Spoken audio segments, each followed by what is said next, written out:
Italy, met a friend of my uncle's who was a gelato maker, and he showed me a couple of the basics. This was some nearly 25 odd years ago, and that's really where it all began. That's where the passion started.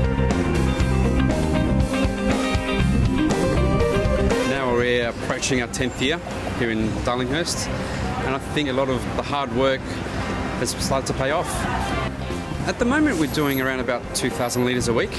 We're starting to push upwards of a couple of thousand people now a day. Certainly on the Friday, Saturday nights, if the weather's great, yeah, definitely. The one thing that attracted me to Darlinghurst was we have all walks of life in this suburb. And everyone intermingles and interacts with each other. If you do something really well, you get rewarded for it. And that's why in this area you'll see businesses that have been around for 10, 15, 20, even upwards of 30 years. Established businesses that have become virtually institutions. Every single flavour we make has its own unique recipe. We have 40 at any one time. Gelatos are more dense sort of products, so you might only have 15 to 25% air, whereas with ice cream, upwards of 50, 60, 70. The cheaper brands up to 100% air, which means you put a kilo of mixture in and you get 2 litres of ice cream out. You need a little bit of air component, because without some air in your mixture, you don't have a product that's scoopable. It becomes hard as a rock. So a little bit of air is required, but all the industrial sort of ice cream, they're pumping in air artificially. So you need more fat, you need more flavourings, you need more colourings in order to get something out of it when you're adding that much air. With gelato, that's not necessary, because you're only adding about 15% air, so you get to taste the natural product. A good ice cream or a good gelato should have a nice silky texture.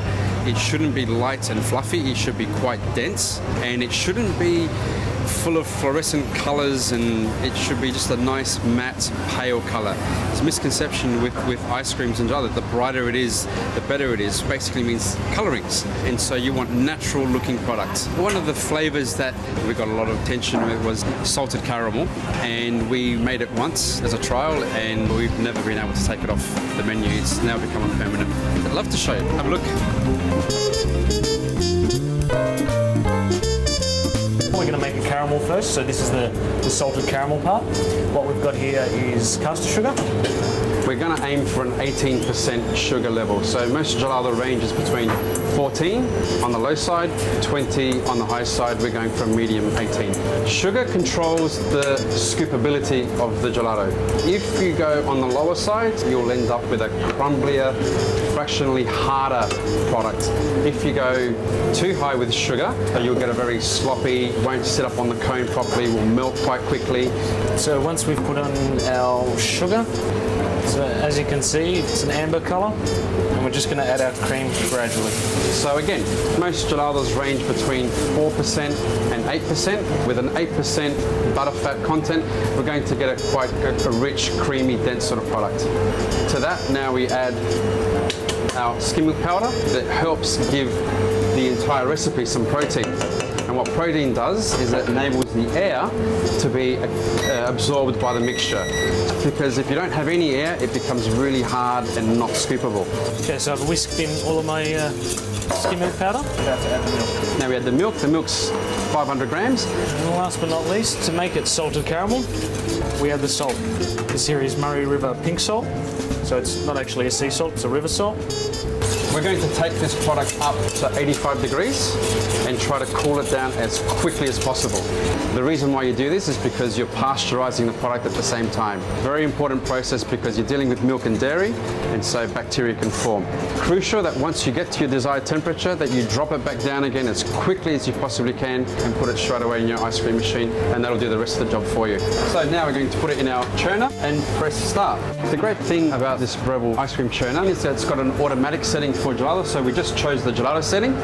You can do sorbet, frozen yogurt, gelato or ice cream. So for this setting, we're going to choose gelato, and it should take hopefully 15 to 20 minutes.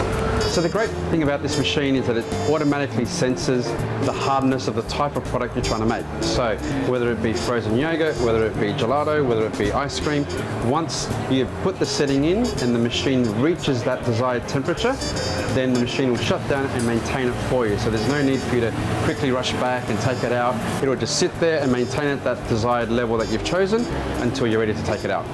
As far as ice cream goes, we like to push the boundaries, so instead of taking inspiration from other gelato makers and other gelatos, we take it from the world of pastry. This comes to us from France. We've done other things such as pavlova, peach melba, and we've just tried to incorporate all the parts of that dessert into a gelato.